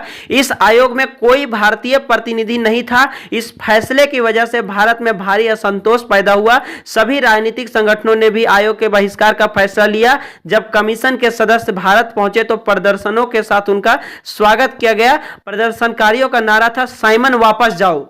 अब हम लोग जानेंगे चित्र 11 देख सकते हैं भगत सिंह, जिसके बारे में अभी हम लोगों ने पीछे जाना था। बहरे कानों को सुनाने के लिए धमाके की जरूरत होती है, इंकलाब जिंदाबाद, ये भगत सिंह का नारा था। ये एक प्रकार के उग्रवादी नेता थे। उग्रवादी मतलब कह सकते हैं कि किसी भी आंदोलन को ये मार काट के तरीके से निर्णय लेना चाहते थे। भगत सिंह, चंद्रशेखर आजाद, सुखदेव और उनके जैसे क्रांतिकारी राष्ट्रवादी औपनिवेशिक शासन तथा अमीर शोषक वर्गों से लड़ने के लिए मजदूरों और किसानों की क्रांति चाहते थे। इस काम को पूरा करने के लिए उन्होंने 1928 में दिल्ली स्थित फिरोजा शाह कोटला में हिंदुस्तान सोशलिस्ट रिपब्लिकन एसोसिएशन यानी HSRA की स्थापना की। 17 दिसंबर 1928 को भगत सिंह, चंद्रशेखर आजाद एवं राजगुरु ने लाला लाजपत राय पर लाठीचार्ज वाले सैंडर्स नामक पुलिस अफसर की हत्या की। इस लाठीचार्ज के कारण बाद में लाजपत राय की मृत्यु हो गई थी। अपने साथी राष्ट्रवादी बीके दत्त के साथ भगत सिंह ने 8 अप्रैल 1929 को केंद्रीय विधान परिषद में बम फेंका था। क्रांतिकारियों ने अपने पर्चे में कहा था कि उनका मकसद किसी की जान लेना नहीं बल्कि बहरों को सुनाना है। मतलब जो क्रांतिकारी रूप में थे भगत सिंह और इनके अनुयायी, इनके साथ जो थे, वे कहना चाहते थे कि अंग्रेजी सत्ता व्यवस्था को इन लोग धमकाना चाह रहा था, उन लोगों को किसी को जान के ऊपर नुकसान पहुंचाना नहीं चाह रहा था, लेकिन जो ये ब्रिटिश शासन व्यवस्था है इसको इन लोग सुनाना चाह रहा था तथा विदेशी सरकार को उसके द्वारा किए जा रहे भयानक शोषण से अवगत कराना है। भगत सिंह, सुखदेव और राजगुरु को 23 मार्च 1931 को फांसी पर चढ़ा दिया गया। उस समय भगत सिंह की आयु सिर्फ 23 साल थी। अब हम लोग जानेंगे दांडी मार्च। पूर्ण स्वराज अपने आप आने वाला नहीं था, इसके लिए लोगों को लड़ाई में उतरना था। 1930 में गांधी जी ने ऐलान किया कि वह नमक कानून तोड़ने के लिए यात्रा निकालेंगे। उस समय नमक के उत्पादन और बिक्री पर ब्रिटिश सरकार उस समय एक अधिकार जमाए हुए थी जो नमक पर भी कर लेती थी। यानी कह सकते कि नमक तो फ्री में समुद्र से प्राप्त किया जा सकता है, लेकिन उस पर भी सरकार उन जगहों से नमक उठाने पर टैक्स लेती थी। और इसी को नमक कानून तोड़ो आंदोलन के लिए, दांडी मार्च के लिए गांधी जी ने एक आंदोलन निकाला था, एक मार्चा किया हुआ था। वह नमक कानून तोड़ने के लिए यात्रा निकालेंगे। उस समय नमक के उत्पादन और बिक्री पर सरकार का एक अधिकार होता था। महात्मा गांधी और अन्य राष्ट्रवादियों का कहना था कि नमक पर टैक्स वसूलना पाप है क्योंकि यह हमारे भोजन का एक बुनियादी हिस्सा होता है। नमक सत्याग्रह ने स्वतंत्रता की व्यापक चाह को लोगों की एक खास शिकायत सभी से जोड़ दिया गया था और इसी तरह अमीरों और गरीबों के बीच मतभेद पैदा नहीं होने दिया। मतलब अमीर और गरीब आपस में झगड़े नहीं, सभी का मुख्य काम नेताओं का यही था कि सभी को एक साथ मिला के अंग्रेजों को यहां से किसी तरह हटाया जाए, इसलिए हमेशा वर्गों को मिलाते रहते थे, टूटने नहीं देते थे। गांधी जी और उनके अनुयायी साबरमती से 240 किलोमीटर दूर स्थित दांडी तट पैदल चलकर गए और वहां उन्होंने तट पर बिखरा नमक इकट्ठा करते हुए नमक कानून का सार्वजनिक रूप से उल्लंघन किया। मतलब नमक खुद से बनाया और जो ब्रिटिश इंडिया कंपनी ने लगाया था यहां शासन व्यवस्था में नमक पर कर, उसे तोड़ दिया। चित्र 12 में आप देख सकते हैं महात्मा गांधी प्राकृतिक नमक इकट्ठा करते हुए नमक कानून की अवहेलना कर रहे। दांडी 6 अप्रैल 1930। अब देखिए स्वतंत्रता संघर्ष में महिलाएं, कर्नाटक की अंबाबाई, उसके बारे में एक बात आ रहा है कि राष्ट्रीय आंदोलन में अलग अलग पृष्ठभूमि वाली बहुत सारी महिलाओं ने हिस्सा लिया। युवा व वृद्ध, मतलब जो जवान औरतें थी, और वृद्ध बूढ़ी तक भी, अकेली और विवाहित, ग्रामीण और शहरी, रूढ़िवादी और उदारवादी। रूढ़िवादी मतलब जो पुराने सोच वाली थी, उदारवादी मतलब जो शांत भाव वाली थी। सभी तरह के माहौल से आने वाली महिलाएं आंदोलन में शामिल हुई। स्वतंत्रता संघर्ष, महिला आंदोलन और स्वयं उनके लिए भी यह हिस्सेदारी बहुत महत्वपूर्ण थी। अंग्रेज अफसरों और भारतीय राष्ट्रवादियों दोनों को लगता था कि महिलाओं की सहभागिता ने राष्ट्रीय संघर्ष को जबरदस्त ताकत दी है। स्वतंत्रता आंदोलन में हिस्सेदारी के कारण महिलाएं घरों से बाहर आने लगी थी। इसने उन्हें विभिन्न व्यवसायों व शासन में जगह दिलाई और पुरुषों के साथ समानता का मार्ग प्रशस्त किया। महिलाओं के लिए सहभागिता का क्या अर्थ था, इसकी सबसे अच्छी अभिव्यक्ति खुद उन्हीं के शब्दों में देखी जा सकती है। कर्नाटक की अंबाबाई का विवाह 12 साल की उम्र में ही कर दिया गया था। 16 साल की उम्र में वह विधवा हो गई। उन्होंने उडुपी में विदेशी कपड़ों और शराब की दुकानों में घेरेबंदी की। उन्हें गिरफ्तार किया गया और सजा दी गई। रिहा होने पर उन्हें दोबारा गिरफ्तार कर लिया गया। जब भी वह जेल से बाहर होती, सभाओं में भाषण देती, बुनाई कताई सिखाती और प्रभात फेरियों का आयोजन करती। प्रभात फेरी मतलब सुबह सुबह कह सकते हैं कि बहुत सारे लोगों का एक आयोजन करती, एक जुलूस करती, एक मार्चा करती, यानी रैली जैसा। अंबाबाई ने अपने जीवन के सबसे सुखद क्षण मानती थी क्योंकि ऐसे क्षणों में उन्हें एक नया मकसद और प्रतिबद्धता दिखाई देती थी। आंदोलन में हिस्सेदारी के अपने अधिकारों को मनवाने के लिए महिलाओं को काफी जद्दोजहद करनी पड़ती थी। उदाहरण के लिए नमक सत्याग्रह के दौरान शुरुआत से ही खुद महात्मा गांधी भी महिलाओं की हिस्सेदारी के समर्थन में नहीं थे। आखिरकार सरोजिनी नायडू ने उन्हें इस बात के लिए तैयार किया कि वे महिलाओं को भी आंदोलन में शामिल होने दे। मतलब सरोजिनी नायडू इनके साथ थे। महात्मा गांधी पहले चाहते थे कि नमक आंदोलन में महिलाएं नहीं जाएगी, लेकिन सरोजिनी नायडू के कहने पर अब महिलाएं भी नमक तोड़ो का आंदोलन में साथ थी। इस प्रकार यहां पे बताया कि स्वतंत्रता संघर्ष में महिलाएं भी काफी अहम भूमिका निभाई थी। अब उसी में आगे बता रहा है कि उन्होंने पहले नमक कानून तोड़ा और उन्होंने पानी उबाल कर भी नमक बनाया। इस आंदोलन में किसानों, आदिवासियों और महिलाओं ने बड़ी संख्या में हिस्सा लिया। नमक के मुद्दे पर एक व्यावसायिक संघों ने पर्चा प्रकाशित किया। सरकार ने शांतिपूर्ण सत्याग्रहों, निर्मम दमन के जरिए आंदोलनों को कुचलने का प्रयास किया। हजारों आंदोलनकारियों को जेल में डाल दिया गया। भारतीय जनता के साझा संघर्षों के चलते आखिरकार 1935 के गवर्नमेंट ऑफ इंडिया एक्ट में प्रांतीय स्वायत्तता, मतलब प्रांतीय स्वायत्तता का मतलब होता है संघ के भीतर रहे प्रांतों को तुलनात्मक रूप से स्वतंत्र निर्णय लेने की क्षमता देना, यानी अब ये स्वतंत्र रूप से निर्णय ले सकते थे। इसमें प्रावधान दिया गया। सरकार ने ऐलान किया कि 1937 में प्रांतीय विधायिकाओं के लिए चुनाव कराए जाएंगे। इन चुनावों के परिणाम आने पर 11 में से 7 प्रांतों में कांग्रेस की सरकार बनी। प्रांतीय स्तर पर 2 साल के कांग्रेसी शासन के बाद सितंबर 1939 में दूसरा विश्व युद्ध छिड़ गया।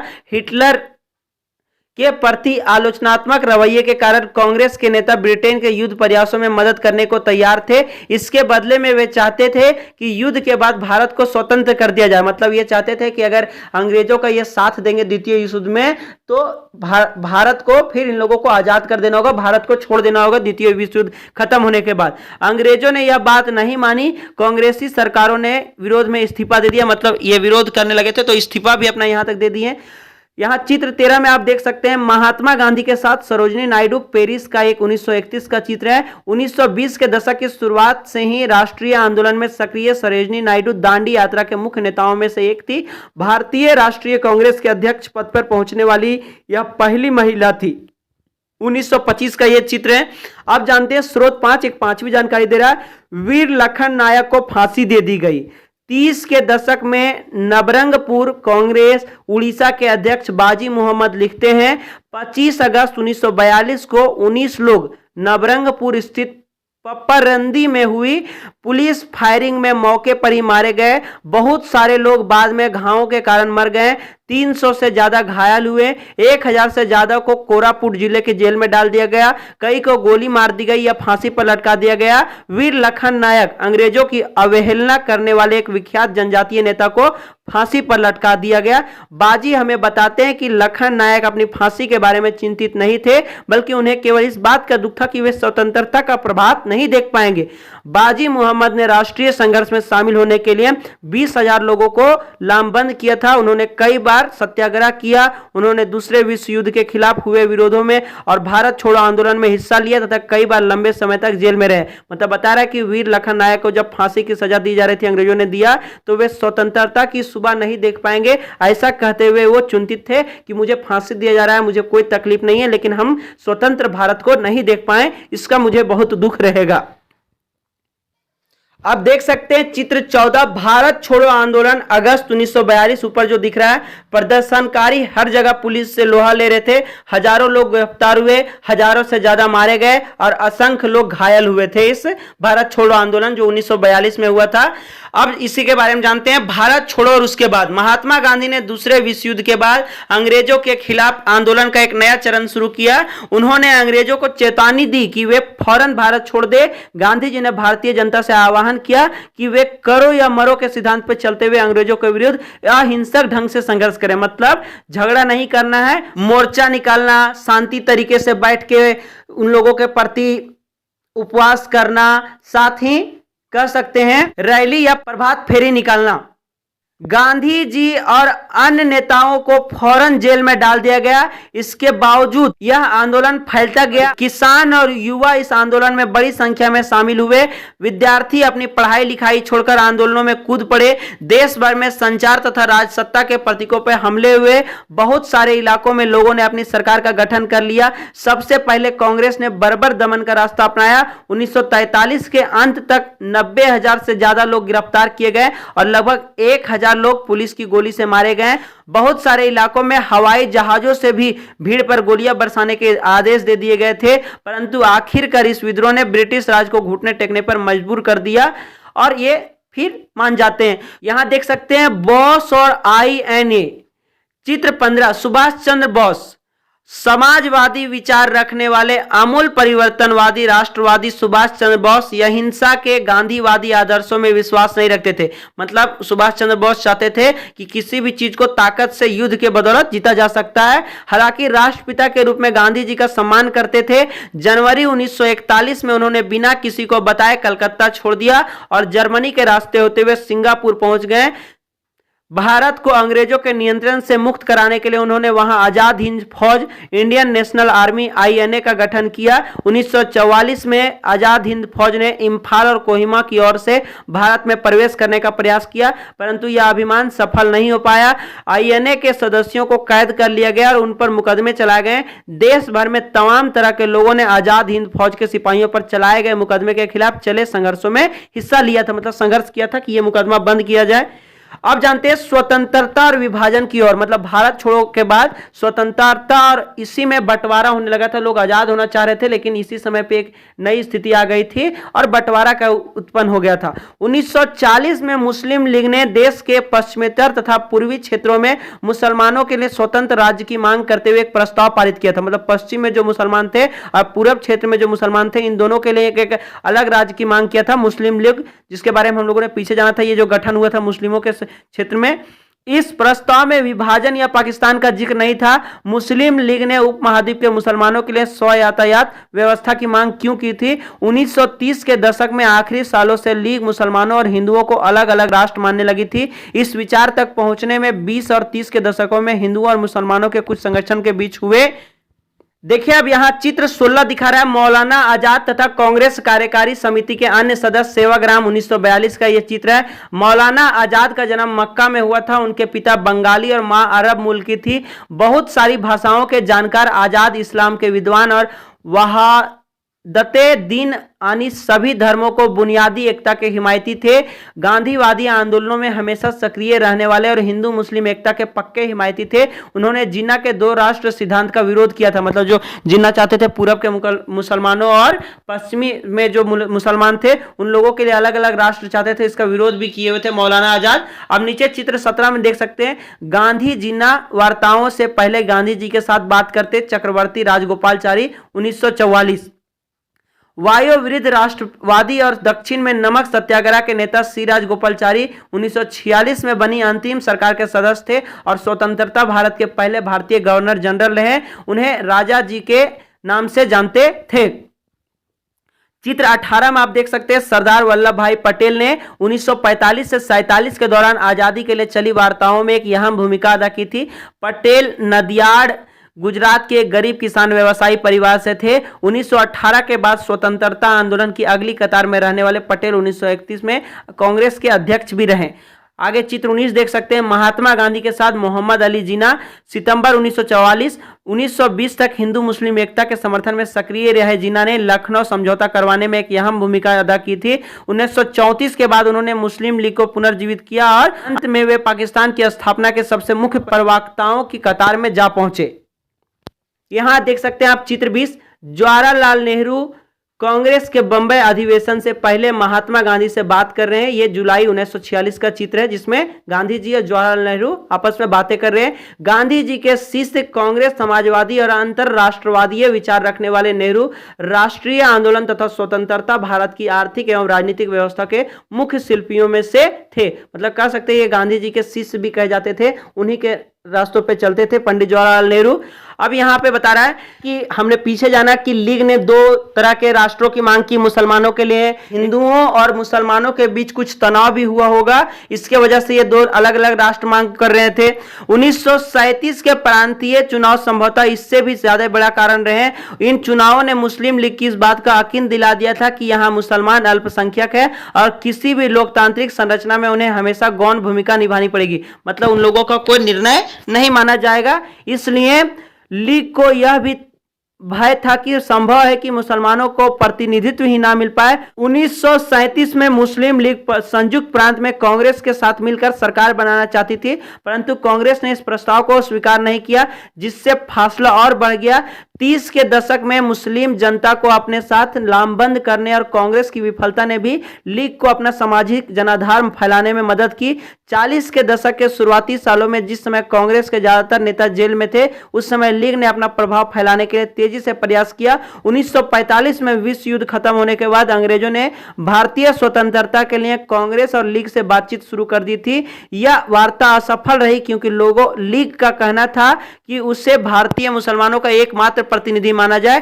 कांग्रेस इस दावे को मंजूर नहीं कर सकती थी क्योंकि बहुत सारे मुसलमान अभी भी उसके साथ थे। 1946 में दोबारा प्रांतीय चुनाव हुए सामान्य निर्वाचन क्षेत्रों में, यानी कह सकते हैं ऐसे निर्वाचन क्षेत्र जहां किसी धार्मिक तथा अन्य संप्रदाय के लिए कोई आरक्षण नहीं हो। मतलब कह सकते हैं कि उसमें मुस्लिम लोग अल्पसंख्यक थे, तो इन लोगों के लिए अगर कुछ आरक्षण कर दिया जाए तो इस तरह की स्थिति उस समय नहीं थी।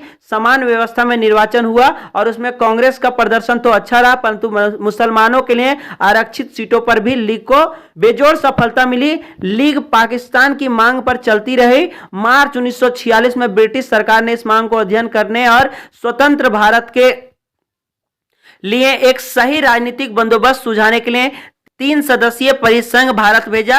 इस परिसंघ ने सुझाव दिया कि भारत अविभाजित रहे, मतलब भारत को बांटा नहीं जाएगा, और उससे मुस्लिम बहुल क्षेत्रों को कुछ स्वायत्तता देते हुए ढीले ढाले महासंघ के रूप में संगठित किया जाए। कांग्रेस और मुस्लिम लीग दोनों ही इस प्रस्ताव के कुछ खास प्रावधानों पर सहमत नहीं थे। अब देश की विभाजन अवश्य भावी था, मतलब अब देश में बंटवारा होना संभव हो गया था, क्योंकि कुछ क्षेत्रों में ये मुस्लिम बहुल जो क्षेत्र थे उन लोगों पे ये चाह रहे थे कि यहाँ जो आए हुए थे कमिटी के लोग, ये यहाँ एक अलग मुस्लिम राष्ट्र बनाने की मांग दे रहे थे। चित्र 21 में आप देख सकते हैं, खान अब्दुल गफ्फार खान उत्तर पश्चिमी सीमांत प्रांत के प्रमुख पश्तून नेताओं में से एक थे। इस चित्र में अपने सहयोगियों के साथ बिहार में एक शांति यात्रा में हिस्सा ले रहे हैं। मार्च 1947 गफ्फार खान को बादशाह खान के नाम से भी जाना जाता था। वह खुदाई खिदमतगार संगठक के संस्थापक थे। यह उनके प्रांत के पठानों में लोकप्रिय शक्तिशाली अहिंसक आंदोलन था। बादशाह खान भारत विभाजन के सख्त खिलाफ थे। उन्होंने 1947 में इस फैसले पर मंजूरी देने के लिए कांग्रेस को अपने साथियों को भर्त्सना की थी। अब बता रहा है जो देश में बंटवारा होने की स्थिति थी, इस पे क्या हुआ। कैबिनेट मिशन की इस विफलता के बाद मुस्लिम लीग ने पाकिस्तान की अपनी मांग मनवाने के लिए जन आंदोलन शुरू करने का फैसला लिया। उसने 16 अगस्त 1946 को प्रत्यक्ष कार्रवाई दिवस मनाने का आह्वान किया। इसी दिन कलकत्ता में दंगे भड़क उठे जो कई दिन चलते रहे। इन दंगों में हजारों लोग मारे गए। मार्च 1947 तक उत्तर भारत के विभिन्न भागों में भी हिंसा फैल गई थी। कई लाख लोग मारे गए। असंख्य महिलाओं को विभाजन की इस हिंसा में अकथनीय अत्याचारों का सामना करना पड़ा। करोड़ों लोगों को अपने घर बार छोड़कर भागना पड़ा। अपने मूल स्थानों से बिछड़कर ये लोग रातों रात अजनबी जमीन पर शरणार्थी बनकर रह गए। विभाजन का नतीजा यह भी हुआ कि भारत की शकल सूरत बदल गई, उनके शहरों का माहौल बदल गया और एक नए देश पाकिस्तान का जन्म हुआ। इस तरह ब्रिटिश शासन से स्वतंत्रता का यह आनंद विभाजन की पीड़ा और हिंसा के साथ हमारे समाज में आया। मतलब कह सकते हैं कि जो ब्रिटिश से स्वतंत्रता तो मिल गया था, एक खुशी का भी बात था, लेकिन दूसरा उसी समय जो देश का बंटवारा हो गया और उस समय कई तरह के बदलाव हुए, जिससे असंख्य महिलाओं को पीड़ा सहना पड़ा, करोड़ों लोगों का जान गया। रातों रात जो जिस जगह पे थे, 2 क्षेत्रों में जब बट गया हिंदुस्तान और पाकिस्तान, तो पाकिस्तान में जो कुछ हिंदुस्तान के लोग उस समय थे उन सभी को भगा दिया गया, यानी हिंदुओं को कह सकते हैं मुख्य रूप से, क्योंकि मुस्लिम राष्ट्र उन लोग चाहता था। तो हिंदुए लोग जो भागे थे उन लोगों को कितने को जान चली गई और कितने लोगों को अपने ही प्रदेश में शरणार्थी के रूप में यहाँ पे आना पड़ा, दूसरे जगह पे नई रूप में आ गया था। यहाँ चित्र 22 में देख सकते हैं, हिंसाग्रस्त पंजाब से आए शरणार्थी आश्रय और भोजन की तलाश में दिल्ली में इकट्ठा हो रहे थे। मतलब जो पंजाब में इस तरह हिंसा हुआ था पाकिस्तान से पूर्वी क्षेत्रों में, उसी का चित्र यहां दिखा रहा है। अब अन्यत्र में जानते हैं अफ्रीका में राष्ट्रवाद, घाना का उदाहरण। घाना एक जगह है अफ्रीका का क्षेत्र में ही, उसी में यहां एक उदाहरण दे रहा है कि 19वीं सदी के आखिरी और 20वीं सदी के शुरुआत में बहुत सारे अफ्रीकियों और एशियाई देशों में राष्ट्रवाद का उदय हुआ था। मतलब जैसे यहां पे राष्ट्रवाद का उदय हुआ था, उसी तरह बहुत सारे अफ्रीका के देशों में भी इसी तरह का, अफ्रीका और एशिया जिसमें हम लोग रहते हैं, कई सारे देशों में इसी तरह राष्ट्रवाद का उदय हुआ था। इनमें से बहुत सारे देशों में राष्ट्रवाद का उदय स्वतंत्रता के लिए उपनिवेशवाद विरोधी संघर्षों के तहत हुआ था। उपनिवेशवाद मतलब जो दूसरी शासन व्यवस्था वहां शासन कर रही थी दूसरे क्षेत्र का, अफ्रीका में औपनिवेशिक शासन तानाशाही जैसा था। विदेशी शासकों के प्रतिनिधि के रूप में केवल मुखियाओं को ही शासन चलाने की छूट दी जाती थी, या फिर अफ्रीकियों के बारे में केवल गोरे प्रतिनिधियों वाले सभाएं कानून बनाती थी। कम से कम दूसरे विश्व युद्ध के बाद वह अफ्रीकियों के पास निर्णय लेने या प्रतिनिधित्व की ताकत नहीं थी। स्थानीय भूस्वामियों या किसानों से जमीन की जबरन अधिग्रहण करों में वृद्धि और खराब कार्य परिस्थितियों की वजह से बहुत सारे अफ्रीकी आंदोलन शुरू हुए। 1957 में घाना स्वतंत्रता पाने वाला उप सहारा अफ्रीका का पहला देश बना। इससे पहले उसे गोल्ड कोस्ट के नाम से जाना जाता था। यहां स्वतंत्रता आंदोलन का नेतृत्व कुयामे नक्रुमा की कन्वेंशन पीपुल्स पार्टी कर रही थी। घाना की जनता ने स्वतंत्रता के लिए हड़ताल, बहिष्कार और जन आंदोलन रास्ता अपनाया था। 1951 में कन्वेंशन पीपुल्स पार्टी को चुनाव में जबरदस्त सफलता मिली थी। इस पार्टी ने उस प्रणाली का विरोध किया जिससे ब्रिटिश शासकों ने मुखियाओं का विधान सभाओं में अपने प्रतिनिधियों को भेजने का अधिकार दिया हुआ था। इस पार्टी ने अंग्रेजों पर दबाव डाला कि वे ऐसी विधानसभाएं बनाएं जिससे कोई मनोनीत या विशेष सदस्य ना हो। 1954 में इस मांग को मान लिया गया। 1956 में इस नई विधान परिषद के लिए चुनाव हुए। कन्वेंशन पीपुल्स पार्टी ने इन चुनावों में सफलता पाई और इस तरह घाना के नाम से एक नव स्वाधीन राष्ट्र का निर्माण मार्ग प्रशस्त किया गया। मतलब घाना आजाद हो गया और इसका अपना संविधान बन गया। इस प्रकार हम लोगों ने इस अध्याय में जो पढ़ा उसे आइए एक बार फिर से रिवाइज कर लेते हैं। सबसे पहले हम लोगों ने जाना राष्ट्रवाद का उदय, मतलब ब्रिटिश शासन व्यवस्था जब शासन व्यवस्था चला रही थी तो इसमें कई सारे ऐसे कारण आए जिसके वजह से कई नेता और संगठन बनकर उभर कर तैयार हुए जिन्होंने देश को गुलामी से आजाद करने का एक निर्णय लिया और आम लोगों में भी ये बात फैलने लगी थी और राष्ट्रवाद का उदय शुरू हो गया, मतलब राष्ट्र को आजाद कराने के प्रति। उसके बाद हम लोगों ने जाना उभरता हुआ राष्ट्र, मतलब राष्ट्र में कई सारे संगठन एक साथ मिल गए थे और एक ही सबका मांग था। फिर हम लोगों ने तिलक का यह नारा जाना कि स्वतंत्रता हमारा जन्म से अधिकार है, मतलब स्वतंत्रता जो आजादी होता है वो जन्म के साथ ही हम लोगों को मिलना चाहिए। इसके लिए अगर लड़का भी लेने की जरूरत पड़े तो लिया जाएगा। फिर हम लोगों ने जाना जन राष्ट्रवाद का उदय, मतलब राष्ट्रवाद पहले था उसमें केवल नेता लोग और संगठन ही थे, लेकिन जगह जगह पे जब ये अपने प्रतिनिधि भेजे तो लोगों को भी एहसास होने लगा जो अपने अपने क्षेत्रों में किसी ना किसी वजह से अंग्रेजी शासन से परेशान थे, वे सारे लोग मिलकर अपने अपने उद्देश्यों के वजह से आंदोलन करने लगा था और लोगों में बहुत बड़े स्तर पर राष्ट्रवाद का भावना आया जिसे जन राष्ट्रवाद का उदय कहा गया। इसी बीच महात्मा गांधी का आगमन होता है और महात्मा गांधी ने कई सारे आंदोलन किए थे जैसे सत्याग्रह का, फिर खिलाफत आंदोलन और असहयोग आंदोलन चलाया। यहां बता रहा है जनता के महात्मा, यानी कि महात्मा गांधी अब लोगों के लिए पूजनीय हो गए थे, वे भगवान के समान इन्हें मानने लगे थे और अलग अलग क्षेत्रों में इनका नाम लेकर अपने अपने अधिकारों को प्राप्त किया जा रहा था। फिर साइमन यहाँ पे आया हुआ था, कह सकते हैं कि ब्रिटिश सरकार द्वारा एक आयोग भेजा गया था, साइमन इसी का मुख्य था जो यहाँ पे राजनीतिक शासन व्यवस्था सुधारने के लिए आया था। तो यहाँ के कई सारे नेताओं ने इसको बाहर निकलने का नारा लगाया कि साइमन वापस जाओ, क्योंकि इस आयोग में किसी भी भारतीय को अधिकार नहीं मिला हुआ था शासन व्यवस्था को देखने के लिए। उसके बाद भगत सिंह के बारे में हम लोगों ने जाना था कि कैसे ये विद्रोही टाइप के थे जो हथियारों का मदद लेके अंग्रेजी शासन व्यवस्था को समझाना चाहती थी कि हम कमजोर नहीं है, और इन्होंने इनको फांसी दे दिया गया था। फिर हम लोगों ने दांडी मार्च के बारे में जाना जिसमें गांधी जी 240 किलोमीटर पैदल चलकर समुद्र के किनारे पहुंचते हैं और सार्वजनिक रूप से नमक बनाते हैं और उस कानून का उल्लंघन करते हैं। उसके बाद फिर दूसरा आंदोलन गांधी जी शुरू करते हैं, भारत छोड़ो, और उसके बाद जो होता है एक नई स्थिति रूप ले लेता है कि 1944 में जो मुस्लिम लीग संगठन बना हुआ था वो दो नए राष्ट्र की मांग करता है, एक पूर्वी क्षेत्र के मुसलमानों के लिए और दूसरा पश्चिमी, तो जो पश्चिम के साइड रह रहे थे उन मुसलमानों के लिए, दोनों के लिए अलग अलग राष्ट्र की मांग करता है, क्योंकि उसे लगता है कि मुस्लिम लोग अल्पसंख्यक हैं और इन लोगों को आगे चल के सत्ता में नियंत्रण मिलेगा कि नहीं, इन लोगों को अधिकार मिलेगा कि नहीं।